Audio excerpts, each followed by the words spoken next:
Welcome to সুখিন editorial. সবাইকে স্বাগত। আজকের ভিডিওর আলোচ্য বিষয় বা টপিক হলো ভারতের রাষ্ট্রপতি। ভারতের রাষ্ট্রপতি হলেন ভারতের নাম সর্বস্ব প্রধান শাসক এবং তিনি তার যাবতীয় কার্য প্রধানমন্ত্রীর পরামর্শ অনুযায়ী পরিচালনা করে থাকেন। তবে ভারতের সংবিধান অনুসারে রাষ্ট্রপতি হচ্ছেন প্রধানমন্ত্রীর নিয়োগকর্তা, অর্থাৎ তিনি প্রধানমন্ত্রীকে নিয়োগ করে থাকেন। লোকসভা নির্বাচনে সংখ্যাগরিষ্ঠ যে দল জিতে আসে তাকেই এর মধ্যে থেকে তিনি কিন্তু প্রধানমন্ত্রী নিয়োগ করেন। তাদের সেই দলের যে প্রতিনিধি থাকেন বা প্রধান প্রতিনিধি থাকেন তাকে কিন্তু তিনি প্রধানমন্ত্রী পদে নিয়োগ করে থাকেন।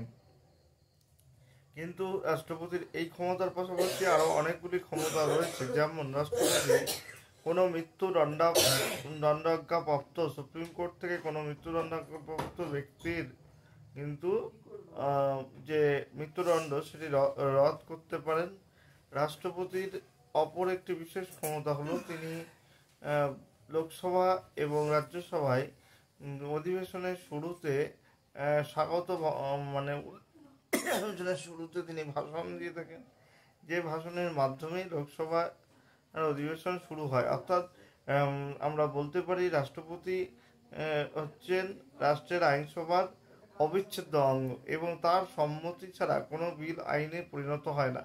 কিছু কিছু ক্ষেত্রে বিল আনবার ক্ষেত্রেও কিন্তু রাষ্ট্রপতির সম্মতি প্রয়োজন। কোনো ক্ষেত্রে যদি কোনো বিল পাসের ক্ষেত্রে কোনো সমস্যা দেখা দেয় সেক্ষেত্রে কিন্তু রাষ্ট্রপতি যৌথ অধিবেশন ডাকতে পারেন এবং যৌথ অধিবেশন ডেকে কিন্তু তিনি সেই বিল পাস করাতে সাহায্য করতে পারেন। রাষ্ট্রপতি অর্ডিন্যান্স জারি করতে পারেন। রাষ্ট্রপতি অস্থায়ী আইন বা মন্ত্রিপরিষদের পরামর্শ অনুযায়ী তিনি অস্থায়ী আইন বা অর্ডিন্যান্স জারি করতে পারেন, যে অর্ডিন্যান্স 6 সপ্তাহ পর্যন্ত কার্যকর থাকে এবং এই অর্ডিন্যান্সের ভ্যালিডিটি যেহেতু 6 সপ্তাহ পর্যন্ত, তারপর তাকে লোকসভায় কোনো একটা অধিবেশনে পাস করিয়ে নিতে হয়। রাষ্ট্রপতির অপর একটি ক্ষমতা হচ্ছে রাজ্যপালদের তিনি নিয়োগ করেন।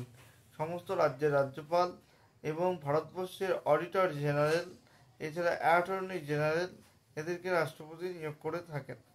এবং রাষ্ট্রপতি 3 বাহিনীর, নৌবাহিনী, বিমান বাহিনী এবং স্থলবাহিনীর প্রধান রূপে তিনি কিন্তু 3 বাহিনীর প্রধানকেও নিয়োগ করে থাকেন। এবং ভারতের পররাষ্ট্র নীতিও কিন্তু রাষ্ট্রপতির এর মধ্য দিয়ে কিন্তু পরিচালিত হয়। তিনি বিদেশি রাষ্ট্রদূতদের গ্রহণ করেন এবং ভারতের রাষ্ট্রদূতদের বিদেশে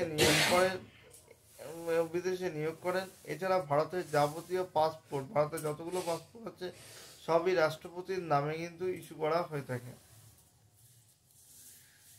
ভারতবর্ষের রাষ্ট্রপতি তিনি কিন্তু ভারতের আইনসভার প্রধান রূপে তিনি যে কোনো বিলকে আবার পুনর্বিবেচনার জন্য, অর্থাৎ তার কাছে যদি কোনো বিল পাস করিয়ে পাঠানো হয় পুনর্বিবেচনার জন্য তিনি আবার ফেরত পাঠাতে পারেন। তবে এইবার যদি তার কাছে বিলটি ফেরত যায় তখন দ্বিতীয়বার তিনি স্বাক্ষর করতে বাধ্য থাকেন। কিন্তু একমাত্র অর্থ বিল তিনি ফেরত পাঠাতে পারেন না। অর্থ বিল রাষ্ট্রপতিকে স্বাক্ষর করতেই হয়। মাননীয় রাষ্ট্রপতি মহোদয় বা মহোদয়া তিনি কিন্তু এটি স্বাক্ষর করতে বাধ্য থাকেন। ভারতের রাষ্ট্রপতি বিচার বিভাগেরও প্রধান রূপে দায়িত্ব পালন করে থাকেন। তিনি কিন্তু সুপ্রিম কোর্টের প্রধান বিচারপতিকে শপথ বাক্য পাঠ করান এবং কোনো বিষয়ে, আইনগত বিষয়ে কোনো ত্রুটি বা সমস্যার সৃষ্টি হলে তিনি সুপ্রিম কোর্টের বিচারপতির কাছ থেকে কিন্তু পরামর্শ চাইতে পারেন। এবং ভারতের রাষ্ট্রপতির ক্ষমতা অনেকটা ইংল্যান্ডের রাজা বা রানীর মতো, কিন্তু তিনি বংশানুক্রমিকভাবে মনোনীত হন না। তিনি কিন্তু নির্বাচিত হন এবং জনপ্রতিনিধিদের দ্বারা কেন্দ্রশাসিত অঞ্চল এবং রাজ্যের বিধায়ক এবং লোকসভার সদস্য, রাজ্যসভার সদস্যদের সম্মিলিত ভোটদানের মাধ্যমে তিনি কিন্তু একটি নির্বাচনে প্রতিদ্বন্দ্বিতা করে 5 বছরের জন্য ক্ষমতা লাভ করেন এবং 5 বছর তিনি বেতন ভাতা অন্যান্য সুযোগ সুবিধা গ্রহণ করে থাকেন। রাষ্ট্রপতির সরকারি বাসভবনের নাম হচ্ছে রায়সিনা হিলস। রাষ্ট্রপতি আন্তর্জাতিক ক্ষেত্রে ভারতের প্রতিনিধিত্ব করতে পারেন এবং প্রধানমন্ত্রীর পরামর্শ মতো তিনি পৃথিবীর অন্যান্য স্থানে বা আন্তর্জাতিক বিভিন্ন ক্ষেত্রে তিনি বক্তব্য রাখতে পারেন। এবং রাষ্ট্রপতি কেন্দ্রীয় বিশ্ববিদ্যালয় রাষ্ট্রপতি কিন্তু কেন্দ্রীয় সরকারের প্রধান হিসেবে তিনি কিন্তু প্রধানমন্ত্রীর কাছে বিভিন্ন বিষয়ে কিন্তু তলব করতে পারেন এবং তার কাছে জানতে চাইতে পারেন বিভিন্ন বিষয়ে। এই অধিকার কিন্তু রাষ্ট্রপতির রয়েছে। এছাড়া তিনি সমস্ত রাজ্যের রাজ্যপালদের কিন্তু নিয়োগ করে থাকেন এবং হাইকোর্টের বিচারপতিদেরও কিন্তু নিয়োগকর্তা হচ্ছেন রাষ্ট্রপতি। এছাড়া যদি বলি ইউপিএসসির চেয়ারম্যান, তারপর হচ্ছে কন্ট্রোলার অফ অডিটর জেনারেল, এই সমস্ত উচ্চ পদের যে কেন্দ্রীয় সরকারি চাকরি আছে সেগুলোতেও কিন্তু নিয়োগকর্তা ভারতের রাষ্ট্রপতি। এবং তিনি কেন্দ্রীয় সরকারের পরামর্শ অনুযায়ী জরুরি অবস্থা জারি করতে পারেন।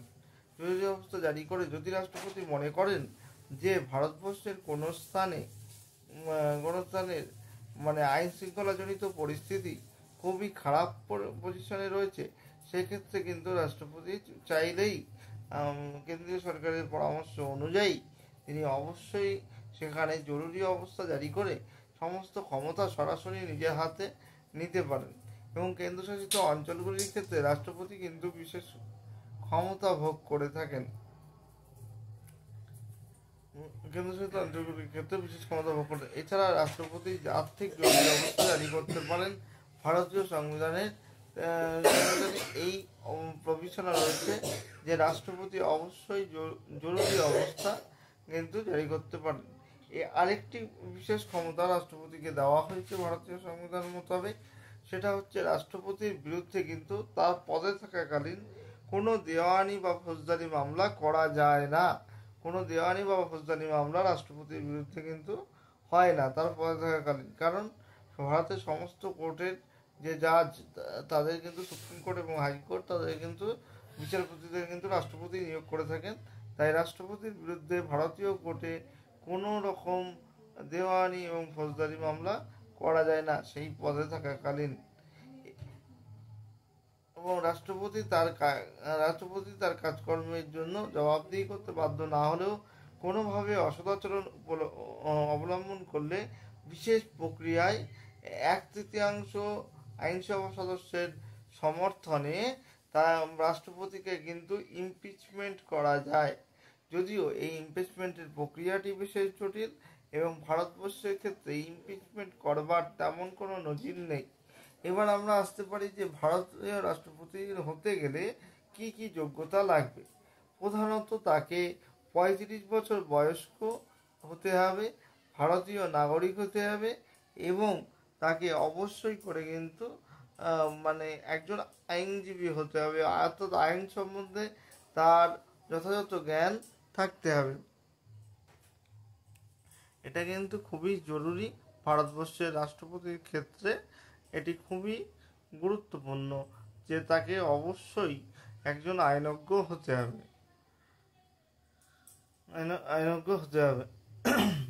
এবং রাষ্ট্রপতি তার যে কার্যাবলীর মেয়াদ সেটি 5 বছরের জন্য হয় এবং 5 বছরের পরে পুনরায় তিনি একই পদে নির্বাচিত হতে পারেন। কিন্তু একজন ব্যক্তি দুবারের বেশি একটানা ভারতের রাষ্ট্রপতি পদে থাকতে পারেন না।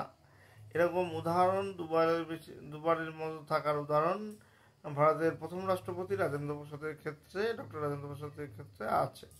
ভারতের বর্তমান রাষ্ট্রপতির নাম শ্রী মহামহিম দ্রৌপদী মুর্মু, যিনি 5 বছরের জন্য নির্বাচিত হয়েছেন এবং যিনি ভারতের প্রথম আদিবাসী জনজাতি থেকে নিযুক্ত হয়েছেন। তার মানে কি, ভারতের গণতন্ত্র এতটাই শক্তিশালী যে একজন আদিবাসী জনজাতি থেকে আসা ব্যক্তিও ভারতের রাষ্ট্রপতি অর্থাৎ ভারতের সর্বোচ্চ পদে বসতে পারে।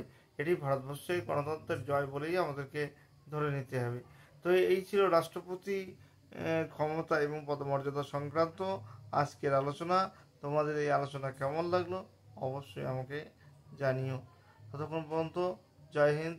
সবাই এই চ্যানেলটি সাবস্ক্রাইব এবং লাইক, কমেন্ট, শেয়ার, সাবস্ক্রাইব অবশ্যই করবে এবং এভাবেই পাশে থাকবে সুখানি টিউটোরিয়ালের।